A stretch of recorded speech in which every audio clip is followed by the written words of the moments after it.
There's a saying, when the devil ignores you, then you know you're doing something wrong. Conversely, when the devil comes at you, maybe it's because you're trying to do something right. One of the things that I was taught that sticks in my mind was a gentleman by the name of Bill Ball, and he always talked about failing big. He said, if you're gonna fail, fail big. And I'm like, I like that philosophy. I do too. You know, I'm not a fall back mentality kind of person. People would say, well, you know, you better have another career to fall back on. I'm like, I don't want to fall back on anything. There is no passion to be found playing small and settling for a life that's less than the one you're capable of living. Now, I'm sure in your experiences in school and applying to college and picking your major and deciding what you want to do with life, I'm sure people have told you to make sure you have something to fall back on. Make sure you got something to fall back on, honey. But I never understood that concept, having something to fall back on. If I'm going to fall, I don't want to fall back on anything except my faith. I want to fall forward. I figure at least this way I'll see what I'm going to hit. Fall forward. Society is forcing success down our throat, comparative success down our throat. You know, I don't know if the Bible says it, but it's somewhere it says in the last days we'll become lovers of ourselves. The number one photograph now is a selfie. So we all want to be followed. We all want to lead, I should say. We're willing to do anything to be influential. You know, the universal stems from the specific. Where's your soul? Where's your heart? Where does it start? Do you want credit for it, or do you want to see the other person do well? It's the most selfish thing I've done in my life is give. True desire in the heart, that itch that you have, whatever it is you want to do, that thing that you want to do to help others and to grow and to make money, that desire, that itch, that's God's proof to you, sent beforehand already to indicate that it's yours. And anything you want good, you can have. So claim it. So do what you feel passionate about. Take chances. Don't be afraid to fail. There's an old IQ test, was 9 dots. And you had to draw 5 lines with a pencil within these 9 dots without lifting the pencil. The only way to do it was to go outside the box. So don't be afraid to go outside the box. Don't be afraid to think outside the box. Don't be afraid to fail big, to dream big. But remember, dreams without goals are just dreams, and they ultimately fuel disappointment.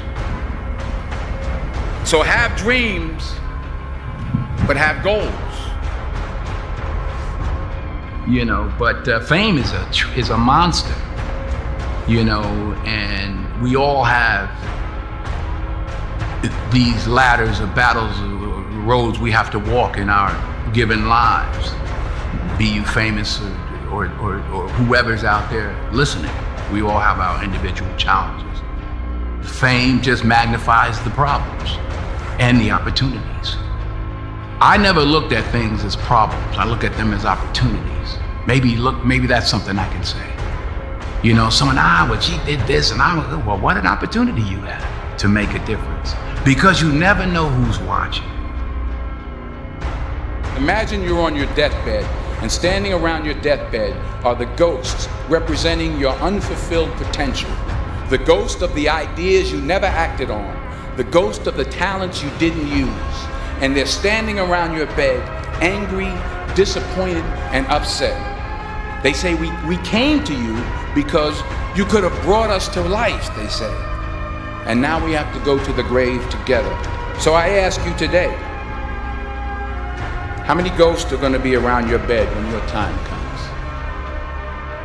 The chances you take, the people you meet, the faith that you have, that's what's going to define you. Never hold back. Give everything you got. And when you fall throughout life, remember this: fall forward. If you don't fail, you're not even trying. To get something you never had, you have to do something you never did. And understand that to achieve these goals, you must apply discipline and consistency. In order to achieve your goals, you must apply discipline, which you have already done, and consistency every day, not just on Tuesday and miss a few days. You have to work at it every day. You have to plan every day. You've heard the saying, we don't plan to fail, we fail to plan. Hard work works. Working really hard is what successful people do.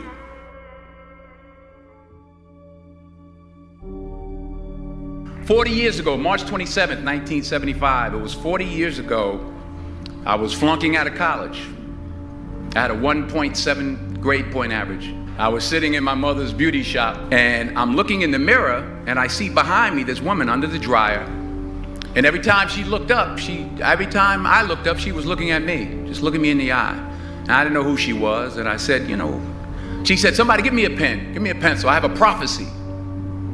March 27, 1975, she said, "Boy, you are gonna travel the world and speak to millions of people." Well, I have traveled the world, and I have spoke to millions of people.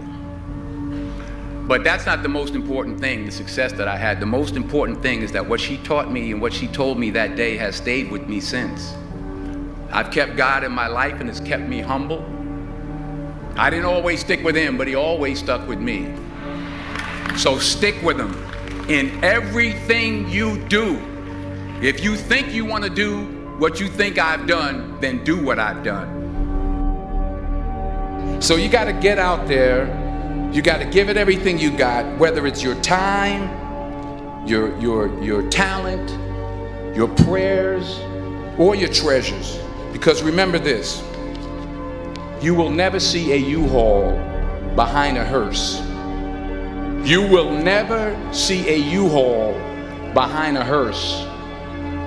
You can't take it with you. The Egyptians tried it. What are you going to do with what you have? I found that nothing in life is worthwhile unless you take risks. Nothing. Don't just aspire to make a living. Aspire to make a difference. Without commitment, you'll never start, but more importantly, you'll never finish. Ease is a greater threat to progress than hardship.